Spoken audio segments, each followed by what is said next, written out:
This season, Luton Town returned to the second tier of English football for the first time in 12 years. The last decade has been a roller coaster for the team and its fans. In 2008, the club were heading towards 3 straight relegations when a consortium led by Gary Sweet took over the club. The club was in a real mess. It was an absolute disaster. When the club went into administration in 2007, not only did it leave us with debts and losses of about £600,000 per month at the time from the previous owners who didn't really have the club's best interest at heart. What it did was also give us, effectively due to their crimes, a 30-point deduction for crimes we didn't commit. That's by the Football League and the FA, and that effectively condemned us to life in the 5th tier in the conference, non-league football for us for that season. Promotions in 2014 and 2018 saw Luton return to the 3rd tier of English football. In January this year, the club was 2nd in League One and looked to be on course for back-to-back promotions. We were playing great football and in a great position, looking cautiously at promotion, and then we lose our manager in the middle of a transfer window, which isn't an ideal time to lose a manager. But fortunately we had Mick Harford, who was our recruitment officer, who we asked to relieve those duties to come and manage the club for a temporary period while we found another one. I was doing the recruitment.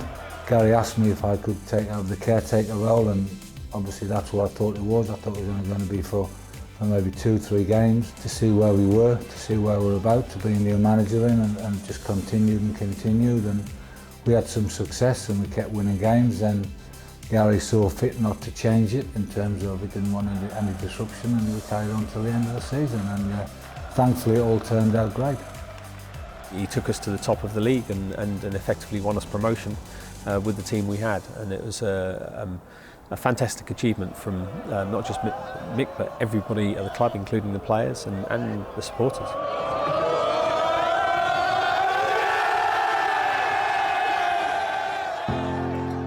For Mick Harford, leading Luton back to the Championship brought his managerial career at the club full circle, having been in the hot seat during its darkest days. I was at the helm when we were deducted 30 points by the FA in the Football League, and it was a real tough ask. I was the manager then, and it was my watch when we got relegated, so you do feel responsible for being in charge of the football club and getting relegated out of the Football League.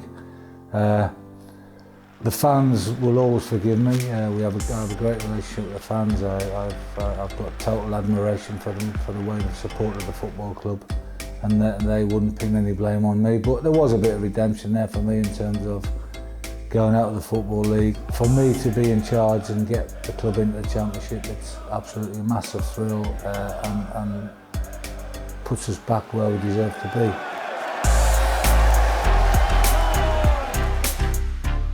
be. Luton are focused on life in the Championship and beyond. At the top of the agenda is moving from their ageing home of Kenilworth Road. The club were granted planning permission for a new stadium in the town centre, as well as a mixed-use development which will provide a much-needed boost to the area. One of the initial cornerstones of 2020 was, in fact, to use the authority of the football club to reinvigorate the town. And we always also had the vision of building a new football stadium.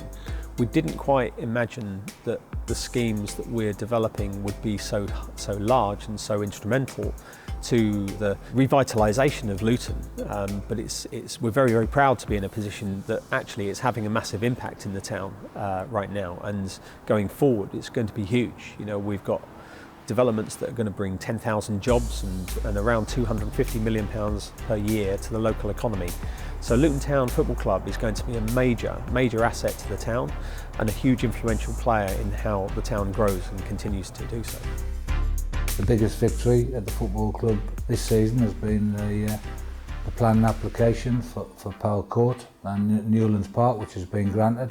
So that is massive for the football club, and allied with the team getting promotion, it's been a fantastic year. So it's been a combination of really hard work from the management and from the board, and obviously backed by the magnificent supporters.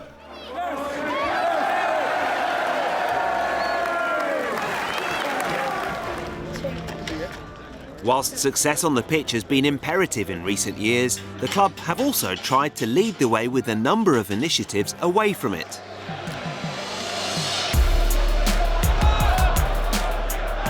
Maybe we're old-fashioned in this way, but we feel that football club custodianship or ownership should be really deep-rooted into the community.